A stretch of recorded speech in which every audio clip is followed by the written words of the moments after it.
Hello friends, आज गणित की कक्षा में हम पढ़ेंगे घन व घनमूल के विषय में। हमने पूर्व में घात व घातांक के बारे में पढ़ा है। हम ये जानते हैं कि किसी संख्या की घात इस बात को प्रदर्शित करती है कि वह संख्या स्वयं से कितनी बार गुणा हो रही है। उदाहरण के रूप में अगर हम लिखें 3 गुणा 3, तो हम इसे घातीय रूप में प्रदर्शित कर सकते हैं 3 की पावर 2 के रूप में। क्योंकि यहाँ पे संख्या 3 स्वयं से 2 बार गुणा हो रही है, इसलिए यहाँ पर 3 की घात 2 है। 3 आधार है और 2 उसकी घात है। इसी प्रकार से अगर मैं 3 का स्वयं के साथ 4 बार गुणा करूं, अर्थात 3 गुणा 3 गुणा 3 गुणा 3, तो इसे हम लिख सकेंगे 3 की पावर 4 के रूप में। क्योंकि यहाँ पर संख्या 3 का स्वयं के साथ 4 बार गुणा किया जा रहा है, इसलिए उसकी घात 4 है। आधार 3 है और घात 4 है। इस विषय में अधिक जानकारी प्राप्त करने के लिए आप मेरा वीडियो घात व घातांक देख सकते हैं। उस वीडियो का लिंक आपको इसी वीडियो के डिस्क्रिप्शन बॉक्स में मिल जाएगा। अब साथ ही साथ हमने अपने अध्याय वर्ग व वर्गमूल में यह भी पढ़ा है कि जब हम किसी संख्या को स्वयं के साथ 2 बार गुणा करते हैं तो हमें जो उत्तर प्राप्त होता है उसे हम उस संख्या का वर्ग कहते हैं। उदाहरण के रूप में अगर मैं 2 गुणा 2 करूं तो मुझे जो उत्तर प्राप्त होता है, जिसे मैं घातीय रूप में लिखता हूं 2 की पावर 2 और जिसका उत्तर होता है 4, तो यहाँ पर 4 2 का वर्ग कहलाता है। इसी प्रकार से अगर मैं 3 का स्वयं के साथ 2 बार गुणा करूं तो घातीय रूप में तो यह हो जाएगा 3 की पावर 2 और उसका उत्तर आएगा 9। इसी प्रकार से अगर मैं संख्या 5 लूं और 5 का 5 के साथ 2 बार गुणा करूं तो यह घातीय रूप में हो जाएगा 5 की पावर 2 और उत्तर आएगा 25। और यहाँ पे 25 5 का वर्ग कहलाएगा। तो यहाँ पे 4, 9 और 25 क्रमशः 2, 3 व 5 के वर्ग कहलाते हैं। इस विषय में अधिक जानकारी प्राप्त करने के लिए आप मेरा वीडियो वर्ग व वर्गमूल देख सकते हैं। उस वीडियो का लिंक भी आपको मेरे इस वीडियो के डिस्क्रिप्शन बॉक्स में मिल जाएगा। वर्ग के ही समान अगर मैं किसी संख्या का स्वयं के साथ 3 बार गुणा करूं, उदाहरण के लिए मैं इन्हीं संख्याओं को लेता हूं, जैसे 2 गुणा 2 गुणा 2, तो इसे घातीय रूप में मैं लिखूंगा 2 की पावर 3 और इसका उत्तर आएगा 8। यहाँ पर हम 8 को 2 का घन कहेंगे। इसी प्रकार अगर मैं संख्या 3 लूं और 3 का स्वयं के साथ 3 बार गुणा करूं तो घातीय रूप में यह हो जाएगा 3 की पावर 3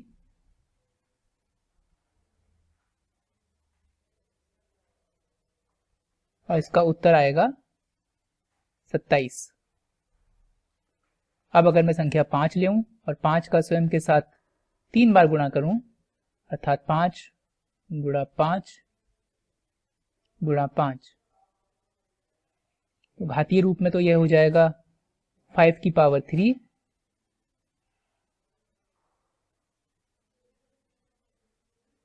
और इसका उत्तर होगा 125।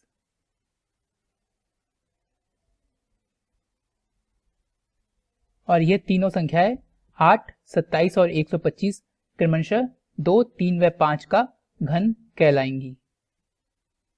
अर्थात 8, 27 और 125 क्रमशः 2, 3 और 5 का घन है।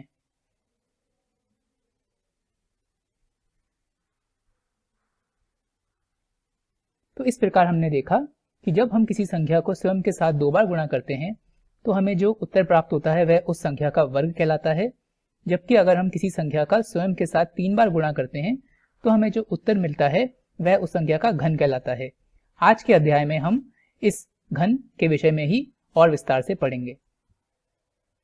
अब हम आगे बढ़ते हैं और एक महत्वपूर्ण तथ्य पूर्ण घन संख्या के बारे में बात करते हैं। पूर्ण घन संख्या वह संख्या होती है जिसे हम किसी अन्य प्राकृत संख्या के स्वयं के साथ 3 बार गुणा करके प्राप्त कर सकते हैं, या हम जिसे किसी और संख्या के स्वयं के साथ 3 बार गुणा के रूप में प्रदर्शित कर सकते हैं।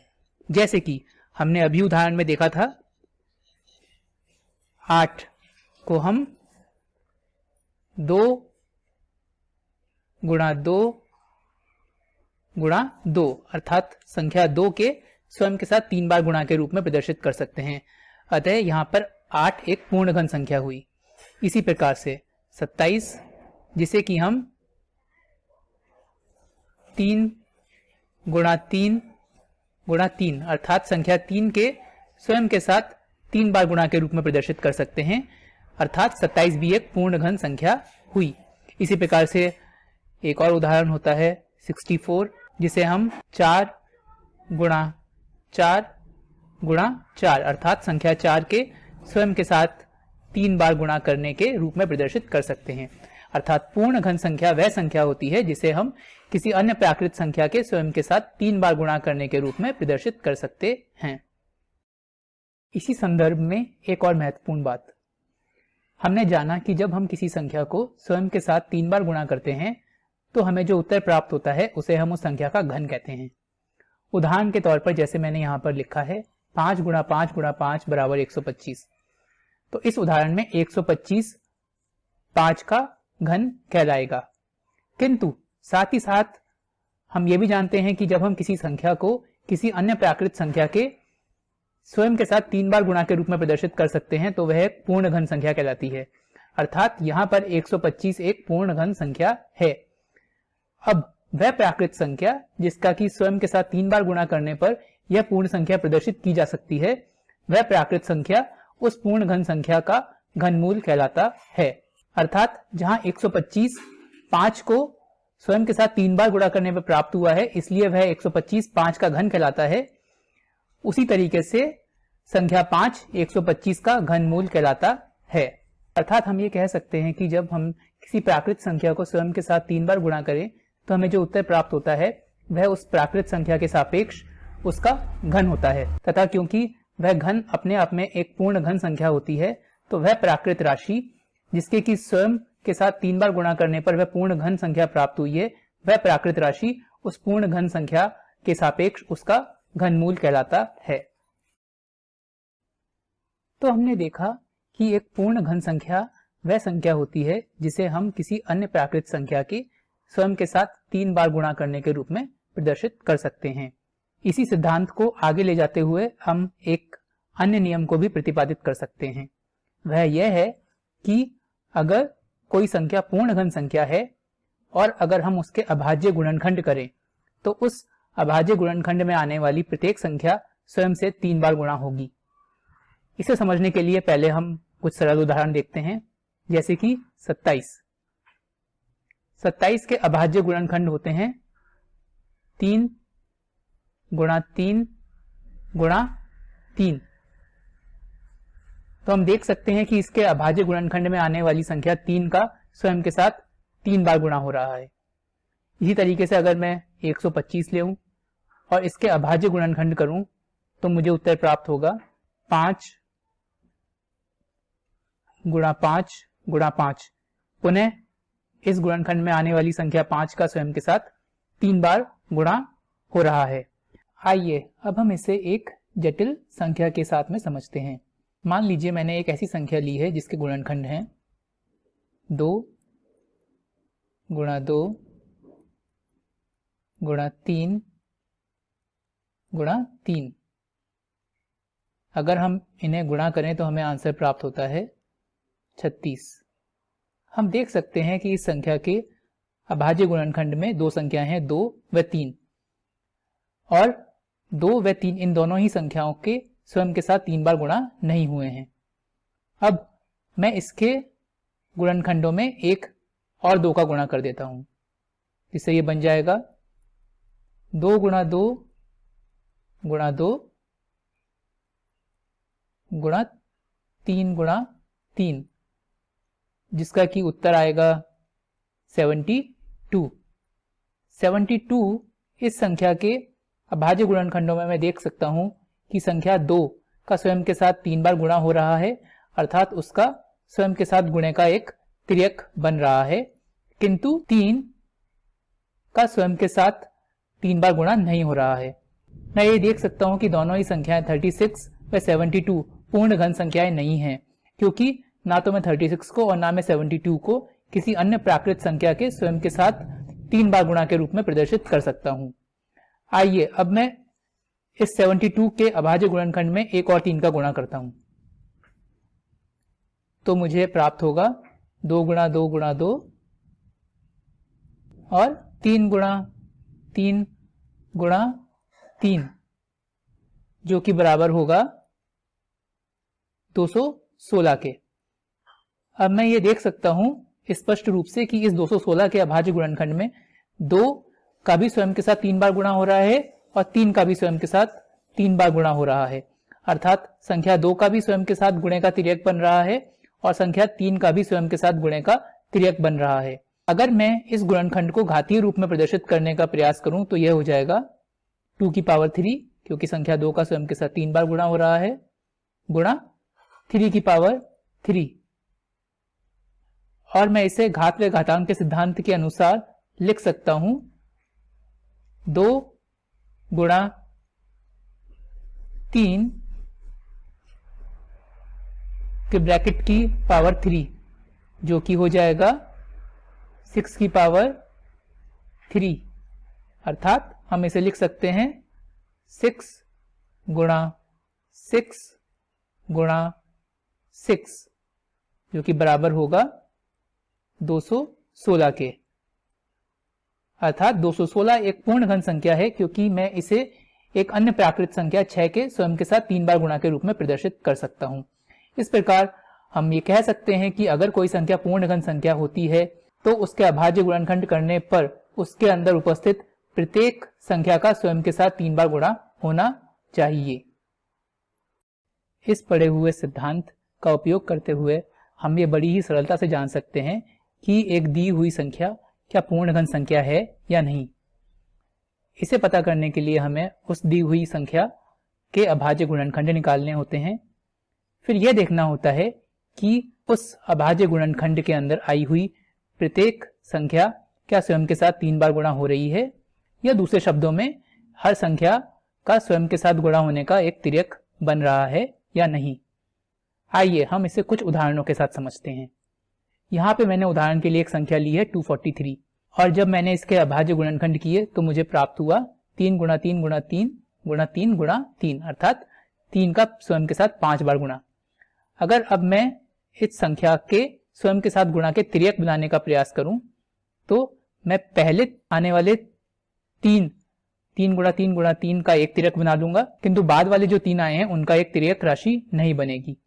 इससे मैं यह सिद्ध कर सकता हूं कि 243 एक पूर्ण घन संख्या नहीं है, क्योंकि हम इसे किसी अन्य प्राकृत संख्या के स्वयं के साथ 3 के गुणा के रूप में प्रदर्शित नहीं कर सकते। अगर मैं इसके आगे 1 और 3 का गुणा कर दूं तो यह बन जाएगा 3 का स्वयं के साथ 6 बार गुणा।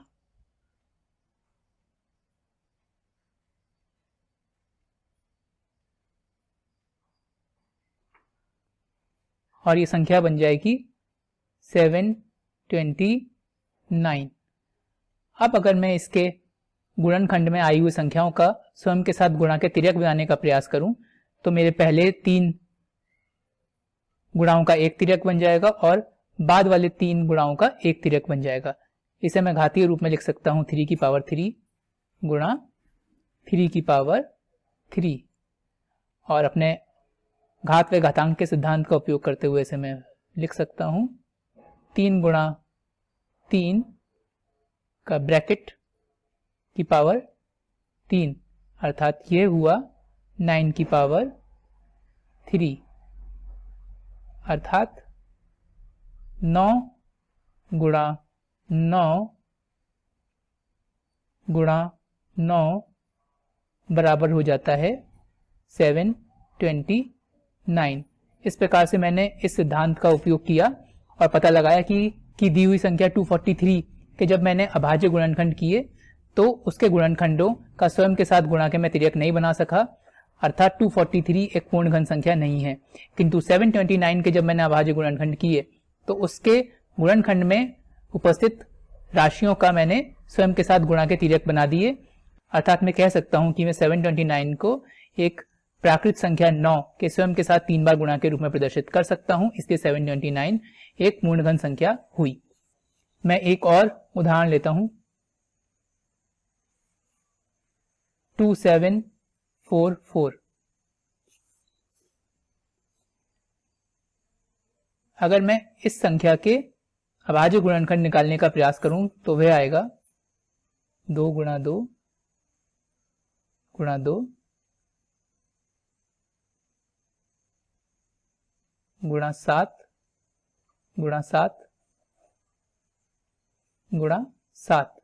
मैं अगर पुनः अपने पढ़े हुए सिद्धांत का अनुसरण करूं तो पाऊंगा कि 2744 के जब मैंने अभाज्य गुणनखंड किए तो उसके अंदर दो राशियां प्राप्त हुई, 2 और 7। 2 का भी स्वयं के साथ 3 बार गुणा हो रहा है और 7 का भी स्वयं के साथ 3 बार गुणा हो रहा है, अर्थात 2 भी स्वयं के साथ गुणे का एक तिर्यक बना रहा है और 7 भी स्वयं के साथ गुणे का एक तिर्यक बना रहा है। इसे मैं पुनः घातीय रूप में लिख सकता हूं 2 की पावर 3 गुणा 7 की पावर 3।